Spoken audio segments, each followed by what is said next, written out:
Oui, excusez-moi, ça a coupé, il y a mon réveil qui s'est mis à sonner. Et clairement, il est temps pour le monde de se réveiller.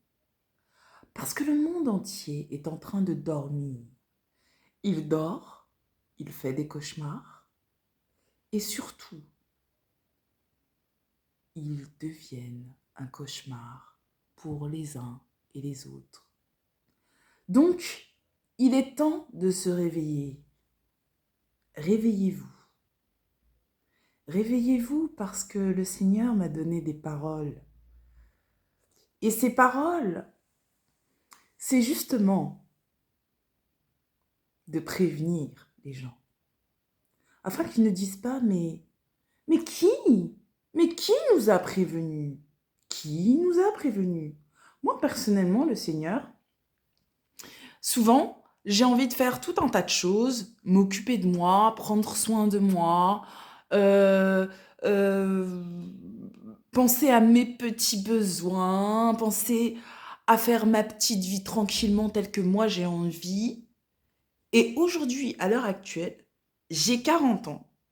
Et alors, à chaque fois que je dois prendre rendez-vous avec un gars pour faire connaissance, pour me pour avoir une relation sérieuse ou pour avoir ne serait-ce même qu'une relation amicale, en fait, j'ai que des choses à régler avec mon Dieu. Juste pour vous dire que, en fait, moi, je suis pas la seule. Hein. Il y a plein d'autres chrétiennes comme moi, il y en a. Hein. Mais ce que je veux dire, en fait, c'est que vous pouvez avoir une famille sur la terre et perdre Dieu. Vous pouvez avoir un mari sur la terre et perdre Dieu. Maintenant, pour quelqu'un qui n'aura pas fait exprès, ne sera pas considéré de la même façon. Mais maintenant, pour quelqu'un qui a consacré sa vie à Dieu, ne soyez pas jaloux si vous n'avez pas consacré la vôtre à Dieu. Parce que, comme on le dit, chaque travail, chaque investissement mérite salaire. Et en fait, ce qui est très étonnant, c'est que les gens d'aujourd'hui sont tellement dans la colère, dans la haine, dans le stress, qu'ils ne se rendent même plus compte que Dieu les a écartés. Parce que, en fait, ils refusent de voir qu'ils sont jaloux, envieux, malveillants, haineux. Ils refusent. Même pour ceux qui refusent, attention.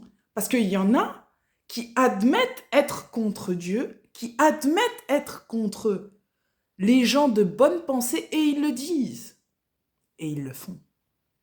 Pour cela, effectivement, les excuses ne sont plus à l'ordre du jour. Mais ce que je veux dire, en fait, en gros, c'est que y a des gens qui sont sur la terre pour prévenir les uns et les autres. Maintenant, si vous ne savez pas être à l'écoute, ces gens-là ne peuvent rien faire pour vous. Voyez, dans la Bible, dans l'Ancien Testament, il y a eu un prophète extrêmement puissant qui rêvait d'avoir une famille, une femme, des enfants. C'est ce qui est noté dans la Bible, c'est qu'il rêvait de ça. Et en fait, le Seigneur passait son temps à lui demander de donner des messages au roi et à Jérusalem. Et en fin de compte, le prophète Jérémie, qui passait son temps à avertir la population, a été... ils ont voulu le tuer. Oh, ils ont essayé de le tuer. Hein. Mais, à la fin, ce sont eux qui se sont fait avoir. Ils se sont fait tomber. Ils sont tous tombés. Prenez Jérémie pour un fou. Prenez Jérémie pour un malveillant. Il croyait qu'un homme de son genre pouvait se permettre de perdre du temps à raconter des choses s'il ne les avait pas eues de la part de Dieu. mais c'était une faute de leur part. N'importe qui vient de la part de Dieu, n'importe qui vient de la part du Seigneur Jésus, qui vient de la part de Dieu, pour vous annoncer des choses et qui essaye de vous détourner du mauvais chemin, n'est pas une personne qui est là pour plaisanter, n'est pas là pour plaisanter. C'est une grave faute de sous-estimer ce que Dieu est capable de faire pour prévenir son peuple. Il peut utiliser des gens extrêmement importants comme des gens qui sont vus extrêmement mal. Il peut utiliser qui il veut pour prévenir la population. Mais ce que je vois aujourd'hui, c'est que le monde n'a pas envie de changer. Et ça, c'est clairement ce qui s'est passé en fait à l'époque de Jérémie. Jérémie avait mis de côté sa vie avec la femme qu'il voulait, de construire sa vie. Il s'est retrouvé dans une situation où il a été obligé d'être consacré à Dieu. Moi, personnellement, j'ai 40 ans. Et ces années, vraiment, voilà, c'est vrai, hein, c'est ma vie, ça a été Dieu, en fait, depuis des années. Depuis plus Là, je crois qu'on est en 2023. Depuis au moins plus de 14 ans. Hein. Plus de 14 ans. Je ne pense qu'à Dieu. Quand j'essaye d'avoir une relation sérieuse avec quelqu'un, il y a toujours quelque chose à faire pour le royaume de Dieu. Il y a toujours quelque chose à faire pour le corps de Christ. Et c'est ça en fait. C'est-à-dire que prévenir. Et en fait, avant qu'il y ait le Covid, c'était la même chose. Avant même que Dieu me montre ce qui allait arriver en 2014, avant 2014 déjà, j'ai vu beaucoup de choses. Alors moi, en fait, ce qui m'attriste beaucoup, c'est les gens, en fait, qui me combattent et qui se croient vraiment mieux que Dieu, qui se croient plus fort que Dieu, et qui emmènent les autres vers une pente escarpée. Et en gros, ce genre de personnes ouvre grand les barrages pour faire tomber tous ces gens. C'est exactement ce qui s'est passé par rapport au Covid. En fait, avant que le Covid arrive, avant que les pestes arrivent, avant que les choléras arrivent, avant que les sida arrivent, avant que les maladies, les tourments, et avant que les gens se retrouvent dans la mort éternelle, à chaque fois, le Seigneur prévient les gens. Et l'objectif, c'est pas d'être orgueilleux et de dire mais pourquoi est-ce que cette personne les aurait prévenus? La question, c'est d'être humble et de vous dire et si c'était vrai? Mais c'est pas ça, en fait, qu'on entend ou qu'on voit. Ce qu'on voit. Et moi, personnellement, ce qui m'a beaucoup choqué, en fait, c'est de voir que même quand les gens savaient les choses, ils allaient clairement droit dans le mur. Clairement droit dans le mur. Et ça, c'était réellement une correction qui venait du divin. Ils allaient avoir la correction du divin, mais direct. Et ça, tout simplement, en fait, parce que, en fait, préalablement, il y a eu vraiment du temps pour ces gens. Les gens ne connaissent pas ma vie. Ils peuvent me suivre, faire tout ce qu'ils ont envie. Ils connaissent pas ma vie. Ils savent pas ce qui se passe entre moi et Dieu. Même si ils entendent, ils ne savent pas la relation que j'ai avec Dieu. Ils ne savent pas la puissance de notre relation. Ils ne connaissent pas les choses profondes. Mais quand une personne comme moi, ou comme Jérémie, ou comme d'autres, annonce aux gens que, effectivement, il faut arrêter la sorcellerie, il faut arrêter le satanisme, que ça risque d'être pire pour eux que ce qui est déjà prévu. On ne peut rien faire. On ne peut pas vivre à la place des autres pour leur faire plaisir.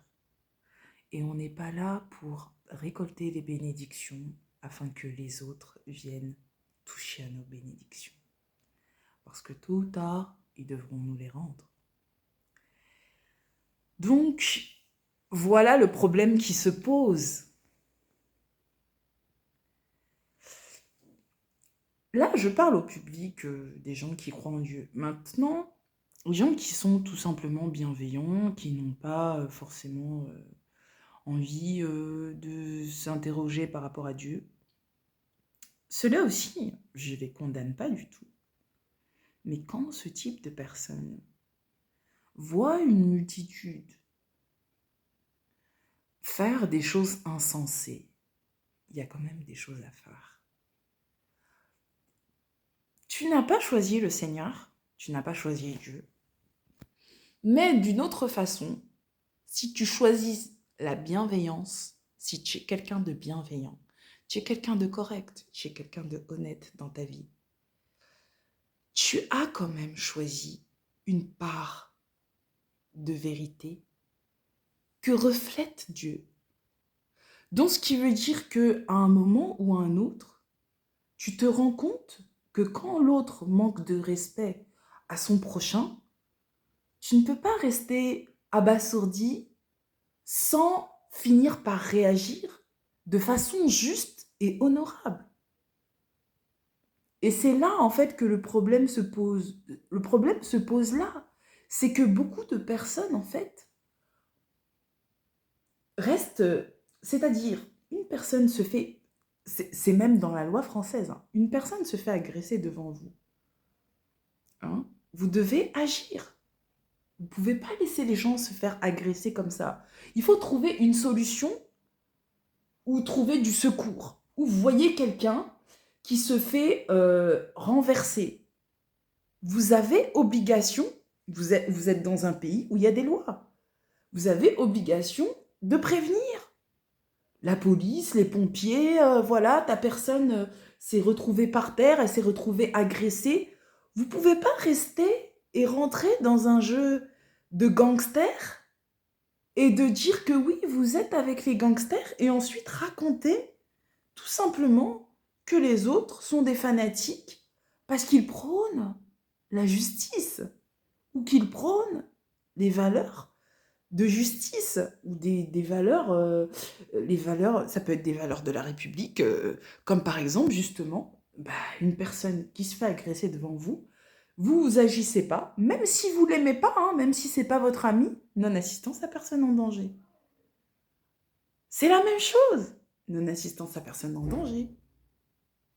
Aujourd'hui, combien de personnes ont laissé des gens devant eux se faire agresser, se faire tuer, n'ont pas agi, n'ont pas réagi.